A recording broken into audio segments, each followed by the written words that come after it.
Hey there, welcome back to Immortal Unchained. We are still in Viridian, still dealing with poisoned plants, poisoned enemies, and my mind being poisoned by Orin spewing insanity at me. I do like having insanity spewed at me. Fun way to pass the time, I suppose, when you're lost in the forest. Got a couple of weapons to look out here to start off, but we're not going to be here for very long. The Legion Support Carbine. The lighter support carbines of the undead army are able to rend the armor of their opponents. Favored by the 17th Legion, these weapons are optimized for ruining civilian opposition and spreading fear among the living. The Legion Support Carbine is a pretty good standard assault rifle. It's a pretty good one for if you're going health, because it requires you to upgrade your health a little bit in order to use it. And the Viridian Demolisher, one of our second grenade launchers. Standard issue Viridian grenade launchers are unsophisticated delivery systems for unstable explosives. Basic single-fire mechanisms make the weapon reliable, but not the most powerful. It fires armor-piercing shots, which kind of makes sense because it's a grenade launcher. I imagine that most grenade launchers fire armor-piercing shots, by which I mean they vaporize people that are in the vicinity. But who knows, maybe grenade launchers are more concussive in some ways, and they have a hard time piercing through armor and other metal and all that stuff. Maybe it's like a shrapnel grenade launcher or something like that.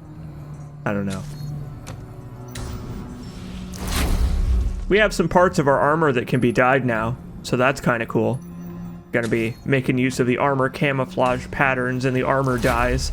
I mean, we're in the right place for it. This is a good place for camo. Cast out and afraid, Arlen wandered the forest alone. The natives were too afraid to befriend the child who fell from the sky. We're going to learn a little bit more about Arlen as we proceed forward. Specifically from our friend Orin here, who is just going to sit here in despair until we move on. I've seen a number of people who stream the game or do Let's Plays of the game completely skip Orin because he kind of blends in with the ground there, and if you don't talk to him, he won't appear at his future locations. Hey, and look, it's a new-ish enemy type. Big guy with a shield. They're not too especially dangerous. Obviously, you are meant to wait for them to attack and then dodge around them. But if you're proactive, you can like shoot them in the legs while they're running at you with the shield in front, and that also will work. There are a couple of ways to tackle those guys besides just waiting for an opening. And speaking of new enemy types, we're going to be attacked by Wolverine. The Wolverine, the X-Men guy. We're going to be attacked by Wolverines, not the animal, during our time here in the forest. And I don't mind them, I guess, other than the fact that they do way too much damage. Oh, God. Just gonna look inside of Cyber Jacobs' cyber head there for a second. It's kind of strange, but that's okay. The back half of Viridian is a major sticking point for a lot of people who play this game, and understandably so, in my opinion, because this is where things start to get pretty tough. There's another, there's another obelisk here, in case you didn't pick up the protocol that lets you open the one that we used, but I don't need to visit it right now. Maybe later. Maybe on our way out.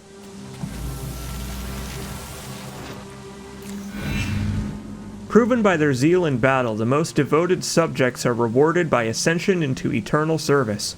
The Wardens are the shield that protects the Prime. Well, boy, they sure did a great job of that, didn't they? Looking at all these skeletons sitting around here. It's kind of interesting how the Prime, the ascendant beings and carriers of knowledge of the universe, have their reach even here in the human homeworld. They were worshipped here on Viridian by the humans, and it's kind of weird to think about, like, because we don't really have anything like that in real life. Like, most of the gods that people worship in real life are the invisible kind. But it would be, man, what an experience it would be to just walk up to a god and be like, hey man, how's it going? Listen, I'm having some troubles with my family. Can you give me some advice? Be a very strange experience. It'd be like going to church, except the church talks back. Not nearly enough Cerium decrees for that. Some of these Cerium decree chests aren't really worth it, but the ones that are worth it I will be going back to pick up, just to show you what's inside. The forest weighs heavy with the presence of a vengeful spirit, a forsaken child murdered in an attempt to stop fate. Well, we were just reading about a child, one who fell from the sky, so that's interesting, isn't it? And by interesting, I mean, uh-oh. Hey, Orin, how's it going? What conspiracy are you part of? Only that can explain how you know the route through these woods. Old paths overgrown with vines, yet you were able to gain entry. How? How do you wield such sorcery? The Tormentor is but a mist, moving freely like weeds through a thicket. A beast, like his siblings. Huh. The machines are out there. Where can I find them? I know not, but they are the light at the end of the darkness. Boards of barbed wire. They grant me no access, even had I found them. Wander and wander to no avail. They are lost to me. Evil itself could not bear this toil. The purest of poison seethes in the vines of this place. Plots and actions from a malicious spirit. Once a sickened body that was put down. Now no instrument of war can harm it. Led to believe I had vanquished it with steel, but only to realize it spread. Like seed on the wind, like life from the womb. That is a pretty nasty way to phrase that, but I think I get what you mean by that. Given the lore bits that we just picked up, I think we can probably put together that the vengeful spirit of the forest is this Arlen we were hearing about. And, apparently for some reason, Orin had tried to vanquish this Arlen. And he didn't do such a great job of that, because apparently the spirit now inhabits the forest itself and has trapped him for his behavior. And now he wanders for eternity. So good luck with that, Orin. Maybe we'll meet again. Oh god. So, these guys that spit the poison acid bombs, they cause damage over time they cause damage over time and knock you over if the bomb happens to hit you. So the easiest way to take care of them is to shoot their arms right off their bodies so they can't do that. This is where the sniper rifle is starting to come in handy, because here in Viridian, there are a lot of enemies that stand on faraway ledges, perfect for having their limbs removed from their bodies. But this specific enemy encounter is a bitch and a half, because they put them on high places where they're behind cover, and then you got the big guy running straight at you. And none of that is fun.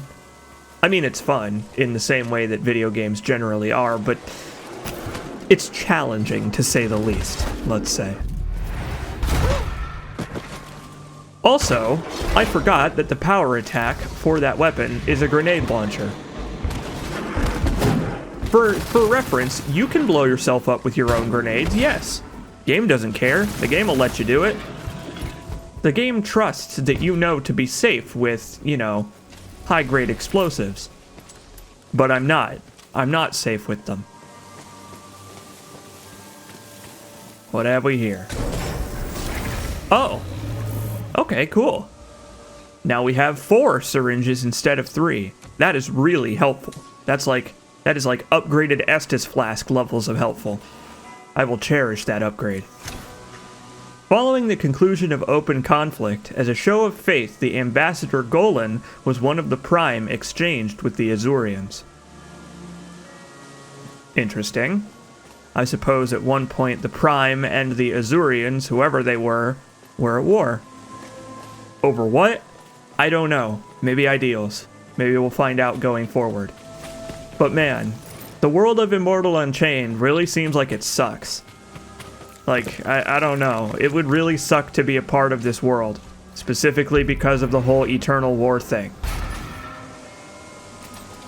Also, the sniper rifle we're carrying is so powerful that it can kill unaware enemies with one power attack. So compare that to the rest of the arsenal I'm carrying around right now, and you might be starting to understand why sniper rifles are such a powerful tool in this game. They're kind of nuts, and I guess it's not such a bad thing, you know, like. However, I feel like sniper rifles don't have enough of a detriment to keep you from using them all the time. Like, I have 2 sniper rifles. I could just equip one in each of my primary slots and then basically never run out of ammo for them. Like, the sniper rifles being powerful is not in itself a problem, but they needed a trade-off to be made so that they're not crazy overpowered, and they don't have one. And hey, look, sneaky little shortcut over here. Back to the obelisk. I like that. I like that they physically placed like a bunch of bushes there so that if you're observant, you get a nice little shortcut going on. Picked up the Viridian Destroyer. It's a pretty standard assault rifle. The weapons of Viridian are made durable and reliable, many being passed down through generations of humans. Among the most popular patterns is the Destroyer. Sacrificing efficiency at longer range, it offers high base damage and penetration, suitable for most situations. And it sure is. It's a pretty standard assault rifle, but we don't really need it because we've got the carbine. But if you don't have one, it's a pretty good standby. The Hailstorm Shredder, SMG. Nomadic tundra dwellers use specialized ammunition crafted with materials harvested from beneath the rime, allowing them to suppress enemies with storms of frozen splinters. Now this is unfortunate about the Hailstorm Shredder. It's potentially a good weapon, but the problem is that it does like very slightly too little damage to be actually useful. We will eventually get a frost weapon that's genuinely useful pretty much all the time, but right now, most of the frost weapons have the detriment of doing very low base damage. See, that's how frost weapons are balanced. When you shoot an enemy with a frost weapon, they move in slow motion for a second, and stuff like the SMG can just keep applying that over and over and over again. So the way they balance it is by massively reducing the damage they deal, and it kind of makes the weapons a little useless, because raw damage is king. In most video games, but especially in Immortal Unchained. You want to have a weapon that does high base damage, because the longer the enemy stays alive, the more chances it has to attack you. Especially in a game with mostly ranged weapons. And it is, again, it is a real shame.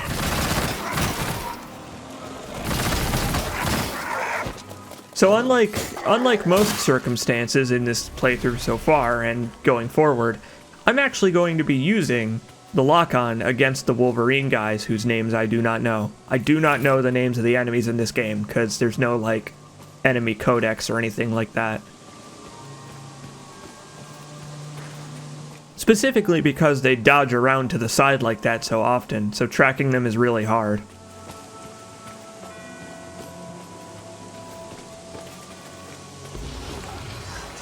Also, they love to ambush you. They love to appear behind you, where clouds of enemies just gather. You turn around, and there's like a mosquito swarm of enemies running directly at you. But it's mostly these guys. That's the gimmick of these guys, is that they attack you in big swarming clouds of bees that sting you until you die. Except the stingers also do a lot more damage than they probably should. I'm really emphasizing this. I'm really emphasizing that these Wolverine guys do way too much damage, because it'll be important in a minute.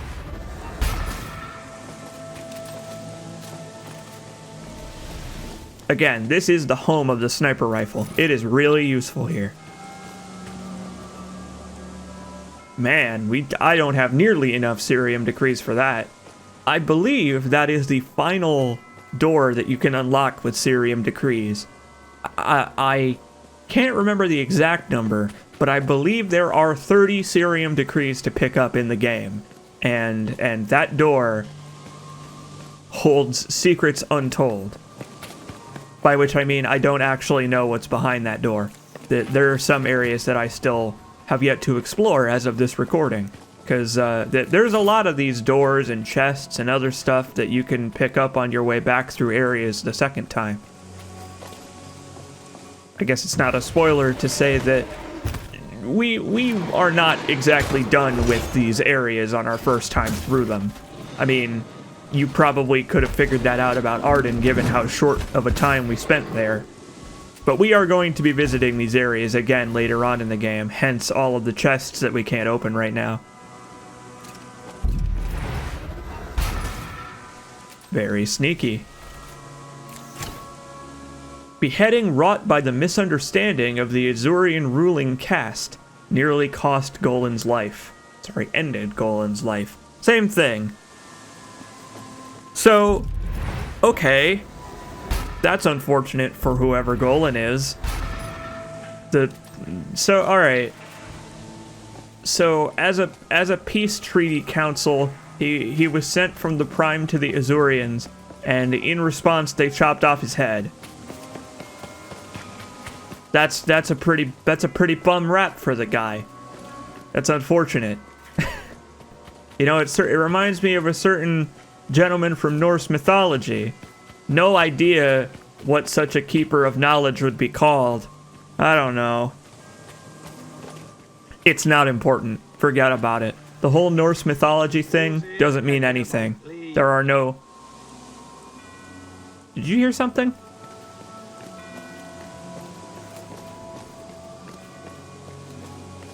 Ah! Orin? How did you get trapped in this hole? A familiar face. Has he led you here also? The beast has found me. It takes unusual pleasure in my torture. It tries to entangle me, to choke the life from me. What? What do you mean? Oh! Uh-oh. Oh boy. Careful!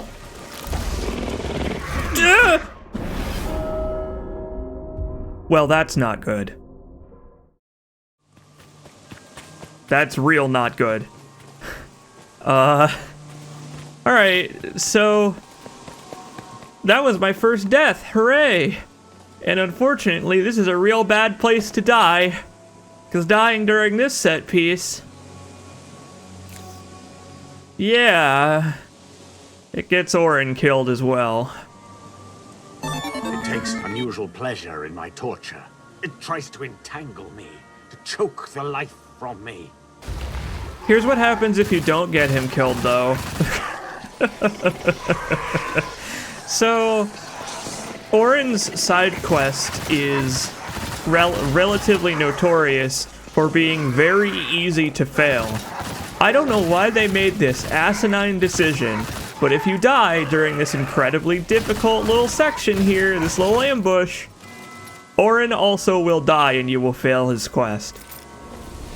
So unfortunately, I got Orin killed on my main playthrough.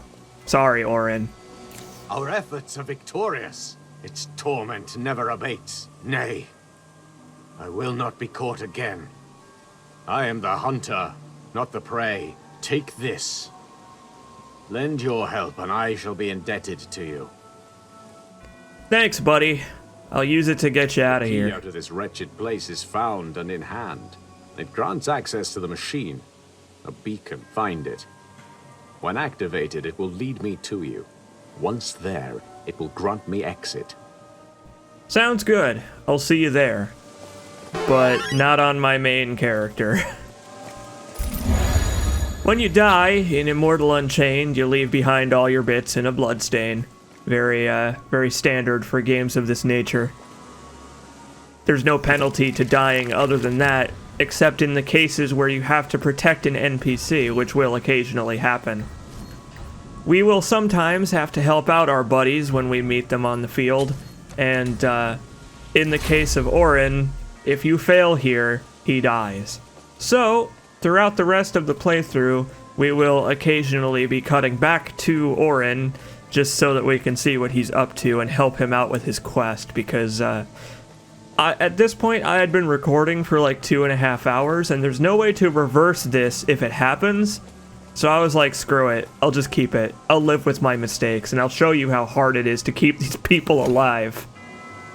As the eldest son, Orin was always his father's pride. In the war against the Azurians, he served as one of Naro's most trusted lieutenants. Yeah, I can tell by the way he was able to defend himself from those plants. A man defeated. That's what Orin is, or was. I guess for the rest of this playthrough, he's going to be Schrodinger's NPC. Both alive and dead until we finish his quest line. It's a shame. It's one of the few decisions made about this game that I don't understand from a gameplay perspective, because, like, I guess it wouldn't have been that hard to just reset the clock, to reset it and just be like, nope, he's alive again. Keep going until you succeed for the set piece. Like, there's really no reason to permanently punish the player for dying during an ambush that they didn't know was coming, you know? Like, you have no way to know that that's a trap when you're talking to Orin, other than the fact that he's fallen into a hole, but, like, he's weird, and he's lost and confused, so of course he would fall into a hole. There's no way to tell that there would be an ambush down there. It's just kind of lame, is all. But oh well. We live with our choices and we live with our mistakes. So, we shall continue forward without Orin in tow. I did a second playthrough specifically to keep all the NPCs alive so I could cut to them anyway. Because I knew how much of a pain in the ass it would be to record a perfect playthrough of this game. Compact gun. I think this might be our first compact gun. They're basically SMGs that go in the main slot. The Inciter is a slightly larger submachine gun requiring two-handed operation, but is highly effective in other aspects. Wardens used silenced models to carry out strategic and swift strikes. And that's something that's kind of interesting about silenced weapons, is that they really are silenced. We're going to keep that for later, potentially. I might use it, we'll see. But silenced weapons are kind of interesting in how they work. Titanium mace. The Prime are master metal workers, creating weapons out of near indestructible materials. These weapons often outlive their owners and are passed down through generations. Maces were created to destroy heavily armed opponents. And they do. The maces are some of the heaviest weapons in this game, and they smack stuff around real good. And hey look, our character is level 20 now, so now we have another aspect slot, so we can equip another rune. So we're gonna put on the one that increases dodge speed, because it gets even more useful as you level up your character. Because if you level up your dexterity type stats, your character dodges faster. So that's kind of neat.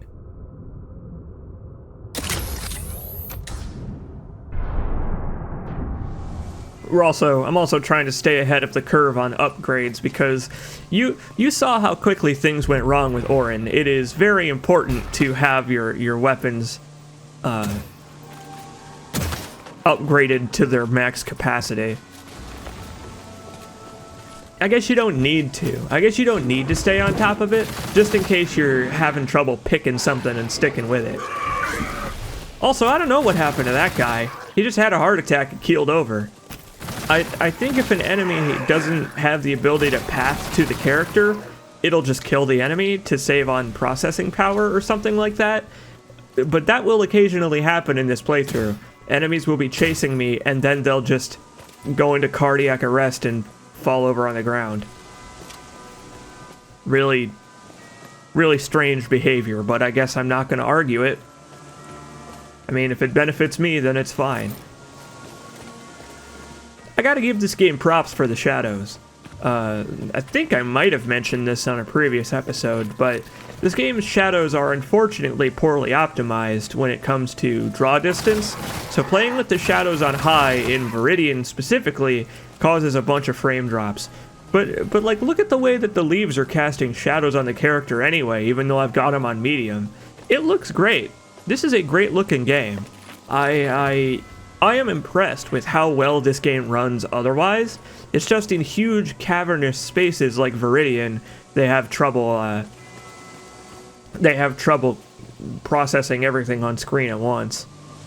In other areas it's not such a problem, but as you can see, we can see pretty far off into the distance.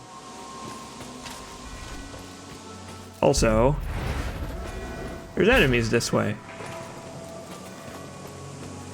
You remember that? You remember the first boss we fought? The guy that I kind of chumped? The tutorial boss? Well, he's back. And he is a standard enemy now. And man, is he a pain in the ass. Him and his big shoulder pad buddies. These guys are like, circle around to the back of the enemy. The enemy. If you do not circle around to the back, you will have a hard time, because these dudes take almost no damage to the front. As you can see, I'm trying to cheap him out with my sniper rifle here, but it doesn't go well. The easiest way I found to take them out is to just equip like an assault rifle or something that lets you move at full speed, and then you just like do that. You do what I just did. you wait until he's firing, and then you just drop your lock-on and sprint around him. On my first playthrough, I was kind of upset because I wasted a lot of resources trying to fight these guys to get over to this cool big door over here. But spoilers, it's locked. We can't actually go that way right now. Great. Once a lush and dense forest, set aflame by a crazed hunter, the Cinderwoods is now nothing more than a burning wound at the heart of the world. So, beyond that gate, apparently, is a place called the Cinderwoods. But we're not going to be able to go there for a very long time. And, again, that whole thing about visiting areas twice, this is where it comes into play. You may recall that there was a similar locked gate in Arden, although it was more of a bridge, but it led to a locked gate. I like the way that Immortal Unchained is structured. You visit each area once to get a sampler, basically. A sampler of the kind of area that it is and the enemies you will find there. And then later on in the game, we're going to run the gamut again, and we're gonna go through each area again. And we will get like new versions of the enemies that we were fighting, and we'll meet new enemy types, and generally the game will be more difficult, but we'll be prepared for it. And it's cool. I really like the way it works. Obviously this game is based on linear level progression. There's no like optional areas or anything like that other than the portals we can enter if we have enough protocols and decrees. But I feel like they used that to their advantage to really nail down the encounter design so that it's like focused to a laser point. They can control where the enemies are standing, they can control how many you fight at once, and they can control the general difficulty of the game. And I think they do a really, really good job of it. This game's difficulty balance is weird, perhaps unconventional, but I think it's really, really solid. Other than keeping Orin alive. That part was kinda nuts.